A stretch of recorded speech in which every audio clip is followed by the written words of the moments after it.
I'll introduce myself as John Flanders. I've been here for like 33 years. I'm a professor of business and economics.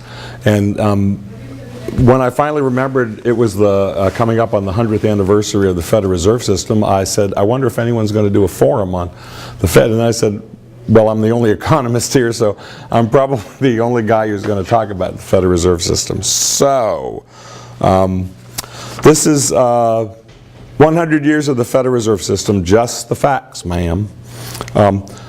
So by way of introduction, the legislation that established the Federal Reserve System was signed into law by President Woodrow Wilson on December 23rd, 1913. So we're now coming up on the 100th anniversary of the Fed, as it is popularly called.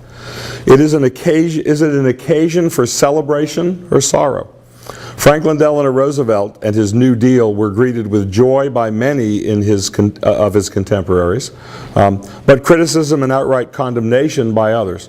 Some view Roosevelt as the man who saved America from the Great Depression, while others feel that he's to blame for the country heading down the road to socialism, or as Friedrich Hayek called it, the road to serfdom. The reaction to the establishment of the Federal Reserve System has prompted a similar split in the American population. There are those who see the Fed as the result of some secret conspiracy by the rich and powerful to become richer and more powerful at the expense of the rest of us. Take a look at G. Edward Griffin's The Creature from Jekyll Island, which Dr. Bradley loaned me a copy of. While others believe it was long overdue, since America had been without a central bank since the charter of the Bank of the United States was allowed to expire in 1836, after the recharter bill had been vetoed by President Andrew Jackson. To commemorate 100 years of service to America, that's what the Fed website says, 100 years of service to America, or 100 years of screwing up the economy, depending on your point of view, I've scheduled 3 CMU forums. I've subtitled today's forum, Just the Facts, Ma'am. Is there anyone here old enough to recognize the reference? Well, it turns out that Joe Friday never actually said that. What he did say is, all we want is the facts, ma'am, and that's what I want to do here today. I want to try to explain the Federal Reserve System in terms of what it is, what it does, and how it does it. On December 6th, I'll present a second forum called, Was the Federal Reserve System Really Necessary? In that forum, I'll talk about the economic conditions of the banking system in the second half of the 19th century and the early 20th century that prompted the creation of the National Monetary Commission, which eventually led to the establishment of the Federal Reserve System. I'll argue that the legislation that created the National Monetary Commission actually itself made the Fed unnecessary. Finally, in January of next year, I'll present my last forum, an iconoclast's critique of the future of central banking in America. I will try to justify my assertion that the Fed has done more economic harm than good in its 100 years of operation, and I'll offer my thoughts on how we might reform the Fed or even replace it. Of course, you might prefer to listen to Ben Bernanke, the current chairman of the Board of Governors of the Federal Reserve System, answering questions about the Fed in a webcast from 6 to 7 p.m. Central Standard Time on November 13th, 2013. Or you can go down to the Dallas Fed and see him there if you want to. So, what is a central bank? In this modern era, every nation has a central bank. But exactly what does the central bank do? Well, first and foremost, the central bank is in charge of monetary policy. And a little later on, I will offer a brief explanation of how the Fed controls the money supply in the U.S. Second, a central bank is a banker's bank. You and I can't open an account at our district Federal Reserve Bank, but banks can. The Fed holds the reserve deposits of the banking system and clears many of the checks that are written. Third, a central bank is the government's bank. The U.S. Treasury keeps accounts, they're called the tax and loan accounts, at many private commercial banks. But whenever it makes a payment, it moves the necessary funds to its account at the Fed and then writes checks on that account. Fourth, the central bank is the lender of last resort. When the financial system is in crisis and financial institutions need liquidity, the central bank is there to make loans when no one else can or will. Fifth and finally, the central bank regulates the banking system. The Fed certainly does that, but so do the Comptroller of the Currency for all national banks, the Federal Deposit Insurance Corporation for any banks that are insured by the FDIC, and the banking authorities of all 50 states where the state banks are chartered. The structure of the Federal Reserve System, the Board of Governors. There's the Federal Reserve's website. In most countries, the central bank is just one institution. The Bank of England, the Bank of Japan. The only exception is the European Central Bank, but then again, the ECB was specifically patterned on the Federal Reserve System itself. At the top of the Federal Reserve System sits the Board of Governors. There are, or should be, 7 members of the board. There's only 6 smiling faces there. Turns out that an institution that is supposed to be insulated from politics has a hard time getting people approved because the politicians don't like one or the other. So despite some appointments, we don't have all the 7 seats for the Board of Governors filled at this point in time. So 7 members of the board, they're appointed by the President of the United States and confirmed by the U.S. Senate. They serve staggered 14-year non-renewable terms that begin on February 1st of even years. Governors who serve out their full terms may not be reappointed, but if someone is appointed to serve out the term of a governor who resigned before the end of the term, that person can be reappointed to his second full term. That's how William McChesney Martin served almost 19 years, from 1951 to 1970, and Alan Greenspan served almost 20 years, from 1987 to 2006. They had been appointed to fill out a term of an existing governor, and then after that they were reappointed to a new term. That may happen with Janet Yellen, who was appointed in 2010. That term expires in, I forget when it expires, but she was appointed to fill out the term of someone who had left the Federal Reserve System. The Fed governors are paid a lot of money, I think around $200,000 a year, but the fact of the matter is that they can often earn more money in the private sector. Wayne Angell was a private banker from Kansas, and he got appointed to the Federal Reserve Board of Governors, and he stayed a little over a year, and then he got an offer for $1 million a year from a Wall Street stock firm and left. So it's not uncommon for people who are appointed to those 14-year terms to leave before their term is over. One member of the board is appointed by the president. It can be a current sitting governor, like Janet Yellen, who will become the new chairman of the Board of Governors on February 1st, 2014. Or it can be a new appointment like Paul Volcker or Ben Bernanke were, and confirmed by the Senate to be the chairman of the Board of Governors for a 4-year term that is not coincident with the 4-year term of the President of the United States. This means that the newly elected President always inherits the chair appointed by a predecessor, often a predecessor of a different political party. The chairman is the first among equals. He supervises the large research staff of economists and directs their research agenda. He's required by law to testify before Congress at least twice a year. And he is the official face of the Federal Reserve System. That pronoun will have to change to a she when Janet Yellen, the current vice chair, takes over as chairman next February, the first female to head the Federal Reserve System. It's been said sometimes that the chairman of the Board of Governors is the second most powerful person in the world.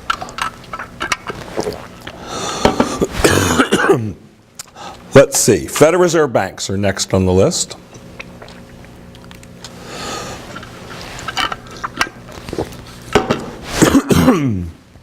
The United States is divided into 12 Federal Reserve districts with a Federal Reserve Bank in each. These cities are the same as the ones that were set up 100 years ago and are hardly reflective of the way that the country's changed economically over the last century. In other words, they probably wouldn't be these same cities if we were doing it over again. Missouri is the only state with 2 Federal Reserve banks, Kansas City and St. Louis. And that was the result of the political climate and who was in the Senate when the act was passed. Why 12? That number was simply a compromise between factions that wanted one bank, like the rest of the world, and like the first and second banks of the United States, and those who were deeply distrustful of Eastern banking interests and concentrated banking power. These are the intellectual heirs of Jefferson, Jackson, and their ilk. In the early years of the system, the individual banks had some independent power, but today they simply function like branches of one big bank. The district banks are where the bank reserves are held, where the checks are cleared, and where considerable economic research takes place. It's where the U.S. Treasury bills are sold to the public. It's where the money printed by the Treasury or coined by the Mint goes into circulation. They essentially implement the monetary policy that is set by something I'm going to talk about a little later, the Federal Open Market Committee. The New York Federal Reserve Bank is first among equals. It performs all of the buying and selling of government bonds for the entire system, given its location at the financial center of the country. It stores the gold that's been deposited into the system by foreign nations, and the president of the New York Federal Reserve Bank has a permanent seat on the Federal Open Market Committee. Commercial banks. All national banks, those that are chartered by the Comptroller of the Currency, are required to be banks in the Federal Reserve System. Larger state banks are usually Fed members as well. Banks that are members of the Fed are required to buy stock in their district Federal Reserve banks, but that really means nothing in practical terms, since they have no control over the operation of the district banks. Before 1980, the distinction between member and non-member banks was an important one. But in that year, the Depository Institutions Deregulation and Monetary Control Act was signed into law by Jimmy Carter, and it changed the landscape completely. All depository institutions, whether members of the Federal Reserve System or not, were required to comply with Federal Reserve System reserve requirements. Before that, only members of the Fed had to comply with Fed Reserve requirements. All institutions were given access to Fed services, check clearing, and the discount window. An example of the tensions that were created before 1980, banks in Illinois that were chartered by the state of Illinois had no reserve requirements. If they were members of the Federal Reserve System, they had a 12% reserve requirement. That was essentially like a 12% tax on the banks. And state banks were leaving the Federal Reserve System because they wouldn't have any reserve requirements. And national banks in the state of Illinois were even changing their charters to state charters to get out of the Federal Reserve System. But once the DID-MCA was passed, every bank, every savings and loan, any institution that offers checking or savings accounts is subject to Federal Reserve System reserve requirements, whether they're members of the Fed or not. Okay? The Federal Open Market Committee, the FOMC, the actual policy-setting body of the Fed is called the Federal Open Market Committee.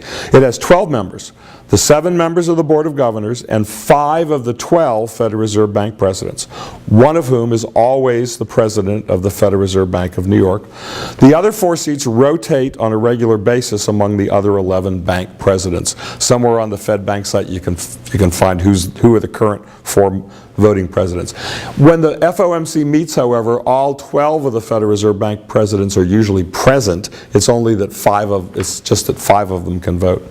By law, the FOMC must meet at least 4 times a year, but it currently meets every 5 to 8 weeks. Depending on economic circumstances. Before each meeting, the Fed's staff of economists prepares a series of reports on the state of economy. There's a green book, a blue book, a beige book. The FOMC comes to a consensus on what needs to happen to monetary policy, and then issues a directive to the system account manager at the Federal Reserve Bank of New York, who does the buying and selling of bonds, which is the main Fed policy tool. I'll talk about that in a minute. You can say a lot more about those Fed meetings, but they're details that we don't really need to go into here right now. So let's now talk, now that we know the basic structure of the Fed, let's talk about monetary policy, which is the #1 job of a central bank. The Fed has The Fed conducts monetary policy by influencing the reserves of the banking system. The United States, like most countries, has a fractional reserve banking system, which means that banks are required to hold some fraction of the deposits, of their deposits as reserves. So if you take a check to the bank for $1,000 and put it at the bank must by law set aside, let's say the reserve requirement is 10%, $100, and then it can use the other $900 to make loans or buy treasury bills or whatever it wants. These reserves may be held in the form of vault cash, cash in the vault of the bank, or they can be sent to their district Federal Reserve Bank and held as deposits at their district Federal Reserve Bank. In normal times, banks will be fully loaned up, meaning that they've loaned out any excess reserves they have, because banks have to make money to cover their costs, and they don't make money with reserves sitting with vault cash, and they now make money with reserves at their district banks, but it's 0.25% interest, which ain't much. The Fed does monetary policy by influencing the reserves of the banking system. If more reserves become available, banks will increase lending, the money supply will go up, and credit conditions will ease. Interest rates will go down. Those lower interest rates will stimulate private spending, aggregate demand will go up, and the economy will tend to expand, at least in the short run. This all happens in reverse if the reserves available to the banking system decrease. So how does the Fed change the reserves of the banking system? Economists traditionally talk about three tools of monetary policy: reserve requirements, the discount rate, and open market operations. Within limits set by Congress, the Fed got this power in 1935, the Banking Act of 1935. Within limits set by Congress, the Fed can change the required reserve ratio imposed on banks. Changing reserve requirements does not affect the total amount of reserves available. Rather, it changes the distribution of existing reserves between required and excess reserves. If the Fed were to lower the required reserve ratio, some of the reserves the banks now have to hold as required reserves become excess reserves, and they can lend them out. Bank lending will go up, setting in motion the scenario I just described, expansionary monetary policy. The opposite would occur if the Fed were to raise the required reserve ratio. Changing the required reserve ratio is a very powerful tool, but it is also a very blunt instrument. It's like using a butcher's knife instead of a scalpel. Changing reserve requirements on a daily basis would be highly disruptive to the banks, as it would mean that they would never be sure how many reserves they are actually required to hold. Add to that the fact that the required reserves function like a tax on the banking system, and U.S. banks are increasingly competing in a global environment, and you'll understand why changing the required reserve ratio is a policy tool that is today seldom used by the Federal Reserve System. I can't even tell you the last time they made anything but a very technical adjustment in the required reserve ratio.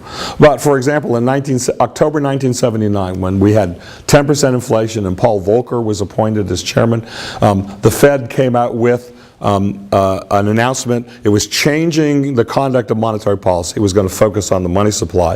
It increased reserve requirements, and it raised the discount rate. It did a trifecta for all of the policy tools to send a message that it was changing monetary policy. They don't change reserve requirements very much nowadays. Discount lending. The Fed's second and third tools of monetary policy work by changing the total level of reserves available to banks. The first of these is called discount lending. Banks in need of reserves can borrow them from the Federal Reserve System, the lender of last resort. Historically, there's been a stigma attached to borrowing from the Fed that goes all the way back to the banking panics of the 1930s, but it's clearly not relevant anymore. In the 1930s, we have waves of three banking panics, and banks borrowed from the Fed. That's what the Fed was supposed to be doing. And then Congress, in its wisdom, decided to publish the names of the banks that were borrowing from the Fed. And guess what happened? Their customers ran the banks, and many of those banks failed. Why do you think the banks didn't want to borrow from the Fed anymore? That stigma is mostly gone now. Historically, I already said that, lending takes place by way of what is referred to as the discount window. For me, that always evokes an image of a cigar-smoking banker driving a Cadillac convertible up to a window on the side of a Federal Reserve Bank and getting sacks of money through the window. That's a colorful image, but in fact it all takes place over computers and telephone lines now.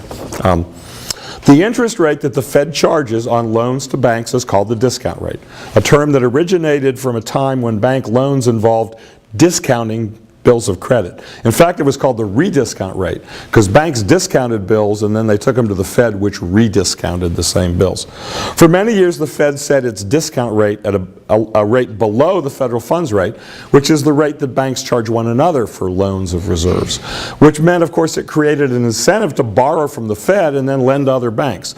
And the Fed used a technique that was called I forget what they actually called it at the time. The Fed had to discourage banks from borrowing from the discount window just for a profit basis. But in response to much criticism from economists, the Fed finally shifted to what we call a penalty discount rate, which is usually set 0.5% higher than the Fed's target for the Fed funds rate.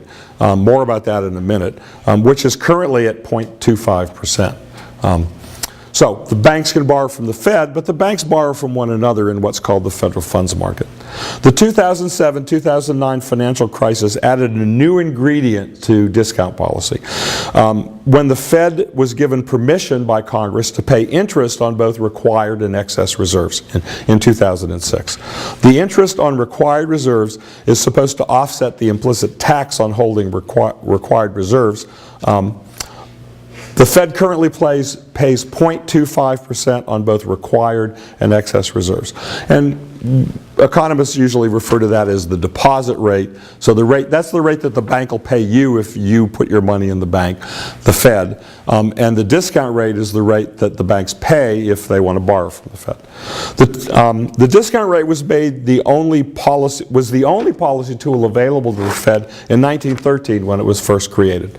It discovered open market operations in the 1920s, and it was given the power to set reserve requirements in 1935. It was once an active tool of monetary policy, but its continued use merely reflects the need for the discount window to exist so the Fed can be a lender of last resort during financial crises.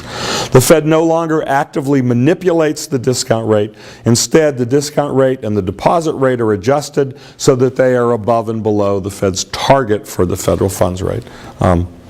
But keep in mind, whenever the Fed loans money to a bank, the money it lends are reserves for the banking system. So the Fed can increase the reserves of the banking system just by loaning more to the banks. In fact, when the Fed loans to anybody, the reserves of the banking system go up. Open market operations. The Fed's primary tool of monetary policy is called open market operations, which refers to buying and selling U.S. government securities, primarily U.S. Treasury bills, which are very short-term borrowing by the Fed. And the preferred way that the Treasury finances the deficit. Whenever the Fed buys Treasury bills from any financial institution or private individual, it writes a check on itself. And when the check is deposited in a bank, the reserves of the banking system increase, leading to the expansionary effects described earlier.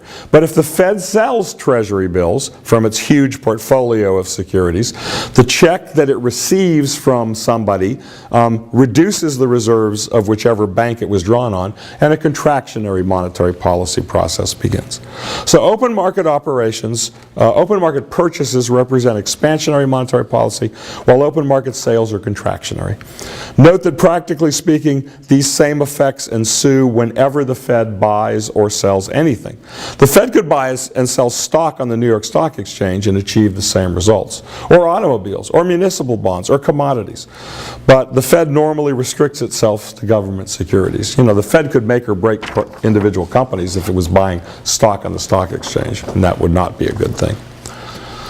The conduct of monetary policy. I've reviewed the Fed's policy tools, but how does the Fed actually set and implement its monetary policy? Except for a few years in the late 1970s and early 1980s when it targeted the money supply, the Fed has normally used an interest rate target. Today, and for quite a while now, the Fed sets a target for the federal funds rate, the interest rate that banks charge one another for loans of excess reserves. It sounds like an official interest rate, the federal funds rate, but it's simply the name that's given for the interest rate that banks charge one another. If a bank needs reserves, it can borrow the reserves from another bank that has extra reserves. They charge each other the federal funds rate. At each FOMC meeting, the members of the FOMC carefully sift through the data on current and expected future economic conditions, and based on that information, they decide whether to maintain current monetary policy, to adopt a more expansionary policy, or to adopt a more contractionary policy. Let's consider an expansionary policy. In normal times, when interest rates are higher, this policy change would be implemented by the Fed lowering its target for the federal funds rate. To make that happen, the system account manager would be directed to undertake open market purchases, which would increase the reserves of the banking system and thus drive down the federal funds rate. Actually, directly, when the Fed buys Treasury bills, it pushes up the price of Treasury bills and lowers the yield on those T-bills. So it immediately affects short-term interest rates by pushing the yield on T-bills down. And then that spreads through the system because the banks have more reserves, they lend more money out, and in theory, all interest rates will react going down a little bit in response to that change. The discount and deposit rates would be adjusted accordingly, creating an upper and lower bound for the actual federal funds rate. If a sudden financial market change caused the federal funds rate to increase rapidly and the Fed couldn't meet on an emergency basis for some reason, then that increase in the Fed funds rate would be stopped by the discount rate. No bank would borrow from another bank at 6% if the Fed would lend to everybody at 5%. So it's a ceiling on where the federal funds rate would go. And if something happened to cause market interest rates to drop precipitously, the deposit rate would be a floor. Because why would you lend money to someone at 1% if the Fed was paying 2% if you put your money in? Or why would you, lend money. Why would you lend money to someone else, another bank at 1% if the Fed would pay you 2% to keep its money in the Fed? So it creates a band within which the federal funds rate moves, a ceiling and a floor. Note that I keep qualifying my comments within normal times. I do that because we are not currently in normal times. During the last financial crisis, the Fed lowered its target for the federal funds rate to 0 to 0.25%, and it's kept it there ever since. That is the same as its deposit rate, which means that the actual Fed funds rate has bottomed out to the minimum currently possible, 0.25%. And that poses an obvious problem for the Fed. If it feels that further stimulation is necessary, it can't rely on its normal policy tools because there would seem to be what is called a zero lower bound for short-term interest rates. Though there have been some examples of negative interest rates in the real world of late, they are limited in practical terms. A negative interest rate would mean that you would in effect pay someone to borrow from you. And if that ever happened, I'm the first in line. I will be glad to borrow if you're going to pay me money to borrow money from you. If the Fed can no longer implement monetary policy by forcing down the federal funds rate, because it's at the bottom of its range already, what can it do? Since the financial crisis, the Fed has been forced to adopt what have been described as unconventional policy tools. You can find them all on the Fed website. These include, here's a quick list, the term auction facility, the primary dealer credit facility, the term security lending facility, the commercial paper funding facility, the money market investor funding facility, the term asset-backed securities loan facility, and of course, various incarnations of quantitative easing. I think that we're now on QE3. None of these existed before 2007. The details of each of them are rather arcane in terms of who can borrow or what kinds of assets are purchased. But there's only one thing you need to know about all of them. They are only unconventional in the sense that the bank is lending to someone other than other commercial banks or buying assets other than government securities. Other than that, they're not unconventional at all. They all involve either the Fed making loans and thus are mere variants on discount lending, lending to somebody other than a commercial bank, a securities dealer, a commercial fund, a commercial paper issuer, or a money market mutual fund. And whenever the Fed lends money, those loans eventually become reserves of the banking system, so it's expansionary monetary policy. Or the Fed is buying assets, and they're just variants on open market operations, buying something other than short-term government bonds. And whenever the Fed buys anything, the reserves of the banking system go up. So you already have all the basic tools needed to understand how these so-called unconventional policy tools are supposed to work. Central bank independence. I want to bring my first forum on the Fed to a close by taking a step back to get a broader view of the institution known as the Federal Reserve System. Is the Fed a private or a public institution? The same question was raised about the first and second banks of the United States. The 12 Federal Reserve banks are actually privately owned by the banks that are members of the Federal Reserve System. But the system itself is nonprofit and run in the public interest. Two features of the Fed's structure make it the most independent of government agencies, independent of political influence, that is.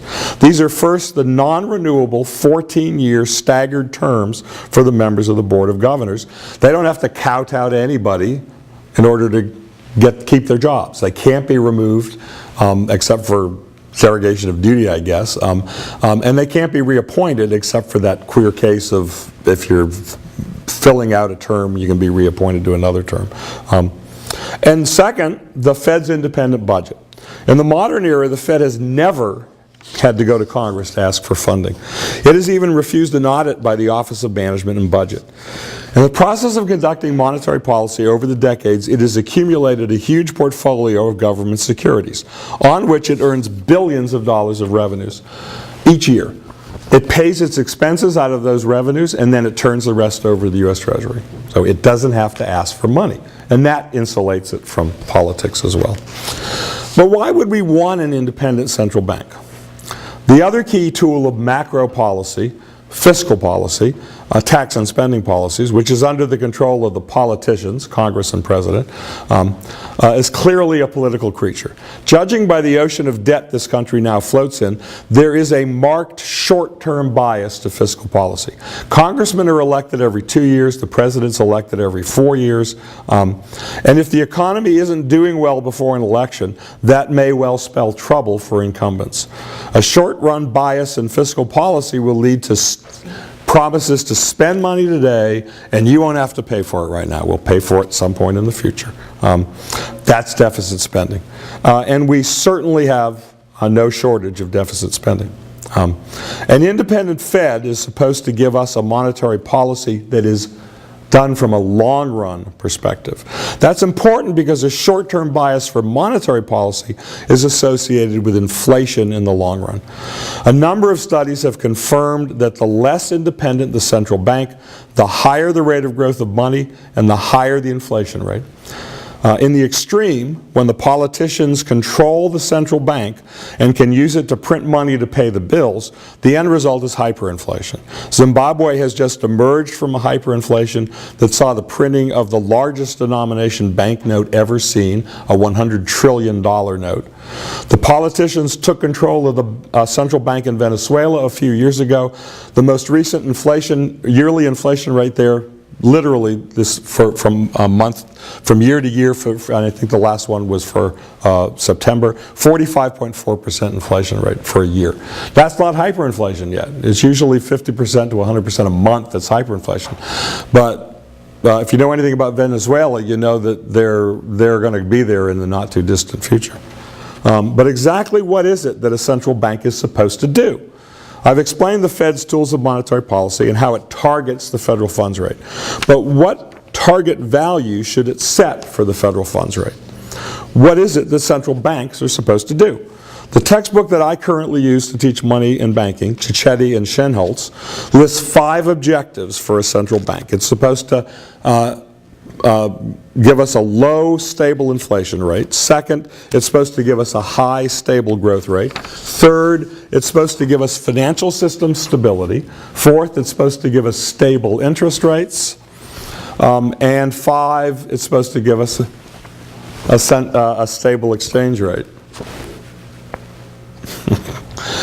This sounds like a lot of things for the Fed to worry about. But the problem with the list is that items 2 through 5 are dependent on item 1. None of them can be achieved unless the Fed achieves price stability in the long run. The consensus of modern macroeconomic theory is clear. In the long run, monetary policy only affects the price level and cannot affect the value of things like real GDP or its growth rate or the unemployment rate, the real interest rate or the real exchange rate. Those are the things that matter for the real workings of the economy. One economist called, it's been referred to as money as a veil over the economy. All it affects is nominal values, nothing real. The problem is that same consensus also says that monetary policy can affect those real variables in the short run. This insight is the basis for the short-run trade-off between unemployment and inflation that has come to be known as the Phillips curve. Since 2007, the Fed has pursued the short-run goal of moving the economy to full employment, and in the process has created an unprecedented increase in both the monetary base and the M1 money supply. The monetary base is bank reserves plus currency. There's a graph of the monetary base. The shaded areas are recessions from 1910 up through the present. And you can see that in the midst of the financial crisis, the last financial crisis, you can see what happened to the monetary base. We have never seen anything like this in history. The monetary base is at astronomically high levels right now. The same is true for M1. M1 is checkable deposits, savings deposits, and traveler's checks is the M1 measure of the money supply. And there's the, not quite so dramatic, but there's the M1 money supply since 1950. Again, the vertical bars that are shaded are recessions. And you can see that the M1 money supply took off during the last recession, expansionary monetary policy, and has continued to grow at rates that we really have never seen before in our history. Well, under the Constitution, let's put it that way.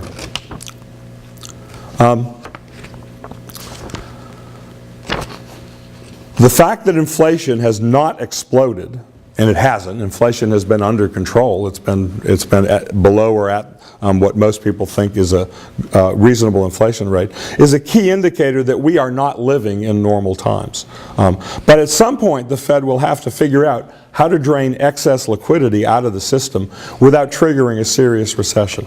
In my last forum, I will talk about 1937, the first time the Fed exercised its control over reserve requirements, and raised them dramatically because it was worried about excess reserves in the banking system, and generated a recession in 1938 that set the country back considerably. This is what is being referred to, if you've heard about this, as the need for the Fed to have an exit strategy. It's created all of this extra liquidity, and how's it going to get it out of the economy without causing another recession? The Full Employment and Balanced Growth Act of 1978, more commonly known as the Humphrey-Hawkins Act, mandated that the Federal Reserve System was to achieve a maximum employment and price stability. This is usually referred to as the Fed's dual mandate. The Fed must not only achieve price stability, it must also use monetary policy to achieve full employment. The problem is that there's a short-term focus, that if the Fed has a short-term focus on achieving full employment, that may be inconsistent with the long-term goal of price stability. By contrast, most of the world's central banks have a single or hierarchical mandate. Price stability is either the only goal or the top priority if there is more than one goal. These include the Bank of England, the Bank of Canada, the Reserve Bank of New Zealand, and the European Central Bank. After a very poor experience with inflation in New Zealand, that country introduced dramatic reforms in 1989. It changed its central bank from one of the least independent to one of the most independent. The Reserve Bank of New Zealand, by law, must specify a numerical target for inflation, and if that target is not met, the governor of the bank is subject to dismissal. Okay? In other words, you deliver on the promise to keep inflation low. Which raises an interesting philosophical question. Is the New Zealand Central Bank more or less independent than the Fed? Banks with a single mandate of achieving price stability all practice some form of inflation targeting. Their target for their monetary policy is not a federal funds rate, it's an inflation rate. And they do what's needed to keep inflation at or below that level. Ben Bernanke, when he was first appointed to the Board of Governors of the Federal Reserve System, publicly stated his desire to institute inflation targeting at the Fed. That hope was squashed by the financial crisis when the short-term focus on full employment trumped the long-term focus on inflation. Janet Yellen, the newly appointed chair of the Board of Governors, remember her term begins next February, has announced her support for the Fed's dual mandate. So she's not a single mandate person. Conclusion. Well, I hope that I've achieved my goal of providing you a working knowledge of our central bank, the Federal Reserve System, from the mechanics of how monetary policy is implemented to the broader question of the goal or goals of monetary policy. I plan to flesh out this, that structure that I set up in 2 later forums. On December 6th, I'm going to explore the economic conditions that led to the establishment of the Federal Reserve System and offer my answer to the question of whether the Fed was really necessary. In January, I will explain why I believe that the Fed has done more economic harm than good in its first 100 years, and I'll explore some changes that may improve the record for the next 100 years. And I thank you for your attention. And I have a class at 1 o'clock, but I will hang around until then. They'll wait for me. They have to wait for me. 5 minutes at least. I will answer any questions that you might have at this point.